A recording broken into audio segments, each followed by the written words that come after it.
Good evening and welcome to Pakistan Today from our Islamabad studio. I'm Victoria Lane. The United States and Iran have agreed to pause military attacks and resume diplomatic talks, according to reports in the American media. Senior U.S. officials say representatives from both countries are expected to meet on Tuesday in Qatar to discuss tensions surrounding the Strait of Hormuz. The move follows recent exchanges of strikes despite a fragile agreement reached in June, aimed at protecting commercial shipping routes. In a related development, Iran and Oman have held the first meeting of a joint committee in Muscat to discuss the future management of the strategically important waterway. Observers say the coming talks in Qatar could prove significant for regional stability and international energy markets. Meanwhile, Iran has proposed the creation of a joint regional security system involving Gulf countries. Iranian Foreign Minister Abbas Araghchi said decisions concerning regional security should be made exclusively by states in the region, without the presence of foreign military forces. He also stressed that stronger economic cooperation should form part of any future security arrangement. Araghchi maintained that responsibility for restoring maritime traffic in the Strait of Hormuz lies solely with Tehran, and warned that intervention by outside actors would further complicate the situation. Saudi Crown Prince Mohammed bin Salman and French President Emmanuel Macron have discussed the evolving situation in the Middle East during a telephone conversation. According to the Saudi press agency, both leaders reviewed developments following the Memorandum of Understanding between the United States and Iran, and emphasized the importance of strengthening diplomatic efforts to reduce tensions. They also highlighted the need to guarantee freedom of navigation in key international waterways to safeguard global trade and regional stability.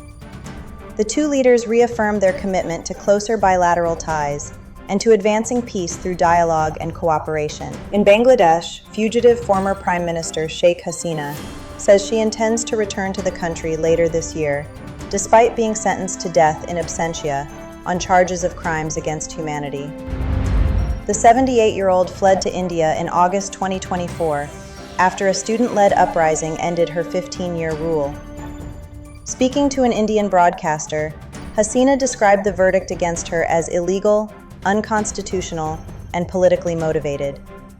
She said she was not afraid of death and remained determined to return home, despite the challenges ahead.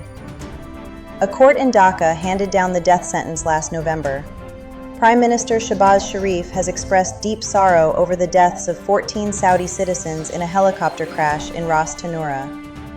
In a message posted on social media platform X, the Prime Minister conveyed condolences to King Salman bin Abdulaziz, Crown Prince Mohammed bin Salman, the bereaved families, and the people of Saudi Arabia. For more on the reaction from Pakistan, we can go to our Islamabad correspondent, Sarah William. Thank you, Victoria. Officials in Islamabad say Pakistan is closely following developments after the tragic helicopter crash in Ras Tanura.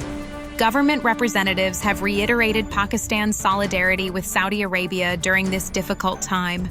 The Prime Minister's message emphasized the close relationship shared by the two countries and extended support to the families affected by the tragedy. All 14 people on board the helicopter lost their lives in the crash.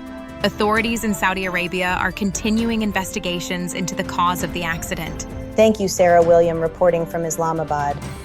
Turning to sport now, the Pakistan Cricket Board has approved a major increase in financial incentives for national and domestic cricketers.